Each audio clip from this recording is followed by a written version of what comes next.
Hi students, आज हमारा topic है कंप्यूटर विषय से संबंधित हार्डवेयर एवं सॉफ्टवेयर। आज हम लोग ये जानने की कोशिश करेंगे कि हार्डवेयर क्या है और इसका हमारे लिए क्या इंपॉर्टेंस है, सॉफ्टवेयर क्या है और इसका हमारे लिए क्या इंपॉर्टेंस है। सबसे पहले हम लोग बात करते हैं हार्डवेयर की। एक कंप्यूटर को तैयार करने के लिए जिन जिन चीजों की आवश्यकता होती है वो सभी कंप्यूटर का हार्डवेयर होते हैं। मान लीजिए आपको एक कंप्यूटर बनाना है, असेंबल करना है। अब उस कंप्यूटर को असेंबल करने के लिए सबसे पहले आपको चाहिए मदरबोर्ड, जो कि कुछ इस तरीके का होता है। ये मेन बोर्ड होता है। कंप्यूटर की जितनी भी डिवाइसें होती हैं सब इसी मदरबोर्ड से जुड़ी होती हैं। इस मदरबोर्ड के ऊपर माइक्रो प्रोसेसर का स्लॉट होता है, जिसके ऊपर माइक्रो प्रोसेसर लगा दिया जाता है और उस माइक्रो प्रोसेसर को ठंडा करने के लिए हीट सिंक वाला एक फैन भी लगा दिया जाता है जो उस प्रोसेसर को ठंडा रखता है। इस मदरबोर्ड के ऊपर रैम स्लॉट होते हैं, जिसमें रैम को लगा दिया जाता है जो कि हमारी प्राइमरी और बेसिक मेमोरी है। रोम जो होता है वो इसी मदरबोर्ड पे एक छोटी सी चिप के रूप में लगा होता है, जो टाइम, डेट और कंप्यूटर को कैसे बूट करना है, इस सारी सूचनाएं उसमें समाई हुई होती हैं, उसके अंदर फीड होती हैं। मदरबोर्ड को एक धातु के बक्से के अंदर लगाया जाता है जिसको हम कैबिनेट कहते हैं। उस कैबिनेट में एक पावर सप्लाई होती है जो इस मदरबोर्ड को पावर देती है। कैबिनेट के अंदर ही एक हार्ड डिस्क लगा दी जाती है जो हमारी सेकेंडरी स्टोरेज डिवाइस है, और सारा data, even operating system software भी उसी के अंदर इंस्टॉल होना होता है। अब हमारा सीपीयू बॉक्स तैयार हो गया। अब हमें इसके अंदर क्या प्रोसेस हो रहा है ये देखने के लिए एक मॉनिटर की आवश्यकता होती है, और कीबोर्ड, माउस हमें डेटा इनपुट करने के लिए आवश्यकता होती है। इसके अलावा जो डिवाइसें होती हैं जैसे प्रिंटर है, स्पीकर है, ये सब कंप्यूटर के हार्डवेयर का हिस्सा है। ये सब हमारी अपनी आवश्यकताओं के ऊपर निर्भर करती है कि हमें क्या चीज चाहिए, क्या चीज नहीं चाहिए। अब कुल मिलाकर के हम ये कह सकते हैं कि हमारे हार्डवेयर के अंतर्गत मदरबोर्ड आता है, रैम आती है, माइक्रो प्रोसेसर आता है, हार्ड डिस्क आती है, कैबिनेट आती है, पावर सप्लाई आती है, कीबोर्ड आता है, माउस आता है, मॉनिटर आता है, प्रिंटर आता है, स्कैनर आता है, स्पीकर आता है। ये सब कंप्यूटर का हार्डवेयर है जिसको हम उठा करके एक स्थान से दूसरे स्थान पर रख सकते हैं, छू सकते हैं, महसूस कर सकते हैं। तो इस तरीके से ये हमारे कंप्यूटर का हार्डवेयर है। अब हम बात करते हैं सॉफ्टवेयर की। सॉफ्टवेयर क्या है? बिल्कुल वैसे ही हो गया जैसे हम लोगों का शरीर होता है। हम लोगों के शरीर का हार्डवेयर क्या है? आंखें, नाक, मुंह, हाथ, पैर, ये सब क्या है? हमारे शरीर का हार्डवेयर है। लेकिन अगर किसी इंसान के अंदर सिर्फ इतनी ही चीजें हों और उसके अंदर एक आत्मा जैसी कोई चीज ना हो तो हम उसे मृत व्यक्ति कहते हैं, अर्थात मरा हुआ इंसान।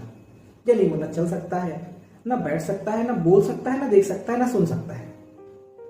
कंप्यूटर का सारा हार्डवेयर जब हम आपस में जोड़ भी देते हैं तब वो एक मरे हुए इंसान के समान ही होता है। अगर हम उसको पावर दे करके और उसका ऑन वाला बटन दबाएंगे और अगर ये सोचे कि वो खुल जाएगा, वो नहीं खुलेगा। यानी अब उसको, यानी सारे हार्डवेयर को आपस में जोड़ करके चलाने के लिए एक सॉफ्टवेयर चाहिए, जिसके बिना कंप्यूटर ऑन ही नहीं होगा। उसको जब हम ऑन करेंगे तो बायोस में जो सूचनाएं होती हैं वो हमारी हार्ड डिस्क को चेक करके बता देगा कि operating system is not found. Press control Alt Del to restart, या ये कहेगा कि बूट डिवाइस नॉट फाउंड।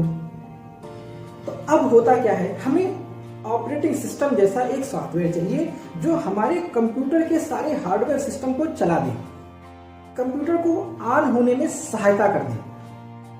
तो ऐसे सॉफ्टवेयर को हम कहते हैं सिस्टम सॉफ्टवेयर। इसी का दूसरा नाम है ऑपरेटिंग सिस्टम, शॉर्ट में कहते हैं OS। यानी अगर किसी कंप्यूटर में ऑपरेटिंग सिस्टम नहीं है तो वो सिर्फ हार्डवेयर का एक ढांचा है, वो कभी चल नहीं सकता है। और तब हम क्या करते हैं, सबसे पहले उसमें ऑपरेटिंग सिस्टम किसी पेन ड्राइव के माध्यम से या किसी सीडी या डीवीडी के माध्यम से हम उसके अंदर इंस्टॉल करते हैं। यानी हम ये कह सकते हैं कि ऑपरेटिंग सिस्टम एक प्रकार से कंप्यूटर के हार्डवेयर की आत्मा है, जो कंप्यूटर के सभी हार्डवेयर को सक्रिय करने का कार्य करती है।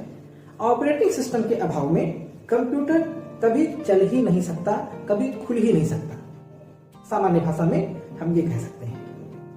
अब जब हम ऑपरेटिंग सिस्टम उसके अंदर डाल देते हैं, तब जाकर के हमारे कंप्यूटर में जो भी चीजें जुड़ी हुई थी, चाहे वो रैम हो, चाहे वो हार्ड डिस्क हो, चाहे वो मदरबोर्ड हो, या उसके ऊपर जो ऑडियो और वीडियो फंक्शन होते हैं, वो सब एक तरह से एक्टिवेट हो जाते हैं और हमारा कंप्यूटर खुल करके काम करने के लिए तैयार हो जाता है।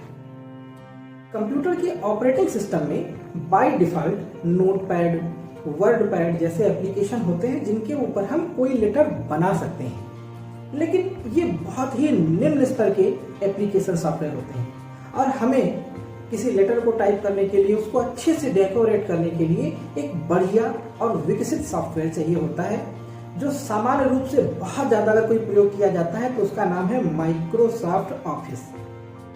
माइक्रोसॉफ्ट ऑफिस एक ऐसा सॉफ्टवेयर है जिसके अंदर हम ऑफिस के लगभग सभी कार्यों को कर सकते हैं। हम लेटर भी बना सकते हैं, हम मैथमेटिकल टाइप के जो वर्क होते हैं उनको एक्सेल के ऊपर कार्य कर सकते हैं, प्रेजेंटेशन टाइप के जो वर्क होते हैं वो पावर पॉइंट के ऊपर बना सकते हैं। यानी अब ये समझिए कि एक सॉफ्टवेयर वो हमारा था जो ऑपरेटिंग सिस्टम था, जो कंप्यूटर की हार्डवेयर की डिवाइसों को एक्टिव करने के लिए था, और एक ये सॉफ्टवेयर ऐसा है जो हमारे एक विशेष कार्य को करने के लिए प्रयोग किया जा रहा है।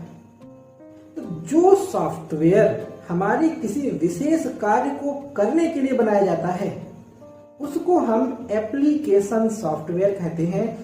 एक मोबाइल के अंदर जो एप्लीकेशन सॉफ्टवेयर होते हैं उनको हम एप्स के नाम से जानते हैं। तो अब एक ऑपरेटिंग सिस्टम जो सारे हार्डवेयर को एक्टिवेट करके कंप्यूटर को खुलने की स्थिति में लाता है, दूसरा एप्लीकेशन सॉफ्टवेयर जो हमारे किसी विशेष कार्य को करने के लिए प्रयोग किया जाता है। एग्जाम्पल एक और देता हूं आपको। मान लीजिए कोई व्यक्ति फोटोग्राफर है और उसको फोटो को काटने, उसको सुधारने, उसको सजाने का कार्य करना है, तो उसको फोटो एडिटिंग सॉफ्टवेयर की आवश्यकता होगी, जैसे adobe Photoshop, adobe CS3, adobe CS5, ये सब सॉफ्टवेयर हैं जो फोटोग्राफी करने वाले व्यक्ति अपने लिए प्रयोग करते हैं। तो जाहिर सी बात है कि फोटोग्राफी एक विशेष प्रकार का कार्य हुआ और उस कार्य को करने के लिए जिस सॉफ्टवेयर की आवश्यकता हुई उसको हम बोलेंगे एप्लीकेशन सॉफ्टवेयर। वो हमारा एप्लीकेशन सॉफ्टवेयर है।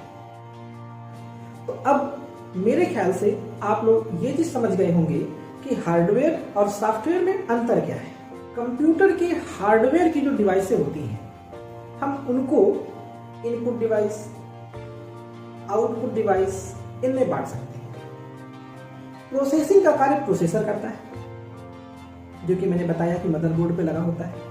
अब इनपुट डिवाइस बहुत सिंपल सी बात है कि जिनसे हम डेटा एंटर करते हैं, यानी कंप्यूटर के अंदर हमें कुछ लिखना हुआ हम कीबोर्ड का यूज करेंगे, कोई प्रोग्राम खोलना हुआ हम माउस का प्रयोग करेंगे और उससे अंदर क्लिक करेंगे तो हमारी वो संबंधित फाइल या प्रोग्राम खुलता है। तो कीबोर्ड इनपुट डिवाइस है, माउस इनपुट डिवाइस है। अगर मान लीजिए कोई पेज है और हमको स्कैन करके कहीं भेजना है तो हम स्कैनर का प्रयोग करते हैं, स्कैनर हमारा इनपुट डिवाइस है। ऐसे ही मान लीजिए हमें अपनी आवाज को रिकॉर्ड करना है तो आवाज को रिकॉर्ड करने के लिए हम माइक का प्रयोग करते हैं, तो हमारा जो माइक है वो इनपुट डिवाइस है। मान लीजिए वेब कैम है या वीडियो कैमरा है जिससे हम वीडियो को रिकॉर्ड करते हैं, तो वेब कैम या वीडियो कैमरा वो हमारा इनपुट डिवाइस है। ऐसे ही और हम अगर डिवाइसों की बात करें तो जैसे जॉयस्टिक जो ज्यादातर गेम खेलने के लिए प्रयोग की जाती है वो हमारी इनपुट डिवाइस है। इसके साथ साथ जैसे हम जब कभी शॉपिंग करने जाते हैं तो bar code reader, QR scanner, ये जो भी चीजें हैं ये सब इनपुट डिवाइस के अंतर्गत आती हैं। ऐसे ही जब हम आउटपुट डिवाइस की बात करते हैं तो जो हमें कंप्यूटर के अंदर के परिणाम को बाहर ला करके दिखाएं वो आउटपुट डिवाइस हैं। सबसे पहली बात है कि कंप्यूटर में क्या हो रहा है, ऑपरेटिंग सिस्टम है या नहीं है, कैसे जानते हैं? वो हम मॉनिटर स्क्रीन से जानते हैं, वो चाहे CRT हो या फिर LCD हो या फिर LED स्क्रीन हो, ये हमारी आउटपुट डिवाइस है। प्रिंटर के द्वारा हम प्रिंट आउट बाहर निकालते हैं, तो प्रिंटर हमारा क्या है? आउटपुट डिवाइस है। कोई म्यूजिक या संगीत अगर हमको बजाना हो तो उसकी आवाज को हम स्पीकर के ऊपर प्राप्त करते हैं, तो स्पीकर क्या है? आउटपुट डिवाइस है।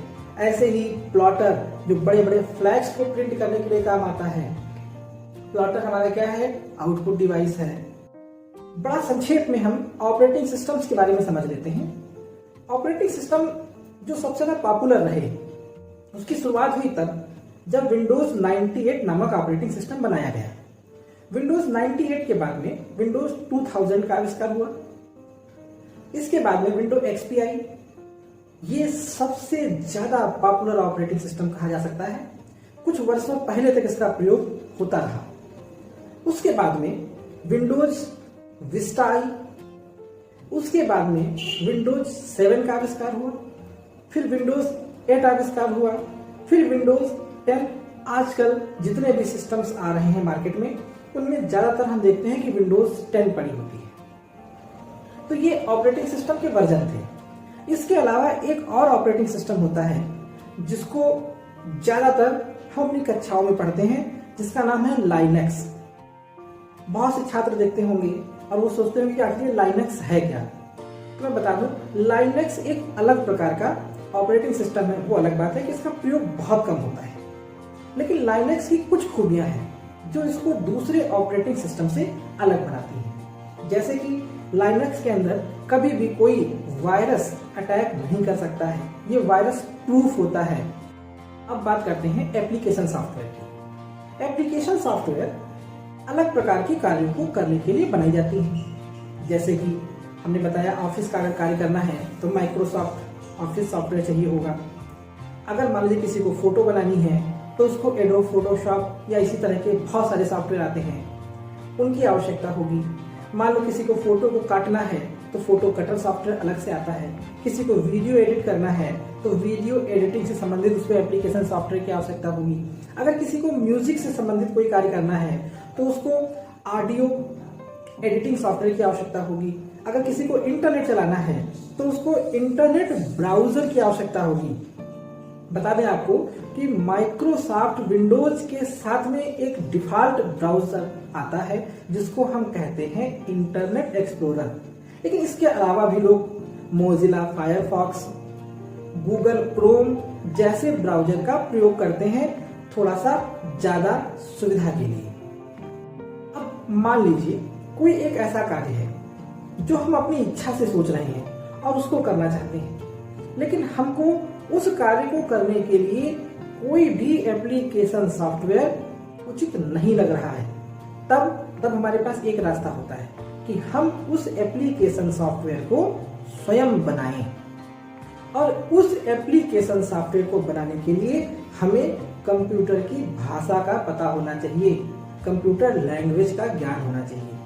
जैसे C++, HTML, जावा, पाइथन, इस तरह की बहुत सारी कंप्यूटर की चर्चित भाषाएं हैं जिनका प्रयोग कंप्यूटर के सॉफ्टवेयर को डेवलप करने में या फिर कंप्यूटर को ऑपरेट करते समय जो समस्याएं आती हैं उनका समाधान करने के लिए इनका प्रयोग किया जाता है। हम लोग इंटर लेवल पर C++ और HTML जैसी भाषाओं को सीखेंगे, जिसके वीडियो लेक्चर आपको आने वाली वीडियोस में मिलते रहेंगे। अगर वीडियो पसंद आया हो तो कृपया वीडियो को लाइक जरूर कर दें। हमारे सभी वीडियो को प्राप्त करने के लिए और हमारी लाइव स्ट्रीमिंग से जुड़े रहने के लिए कृपया चैनल को सब्सक्राइब करना ना भूलें। Thank you.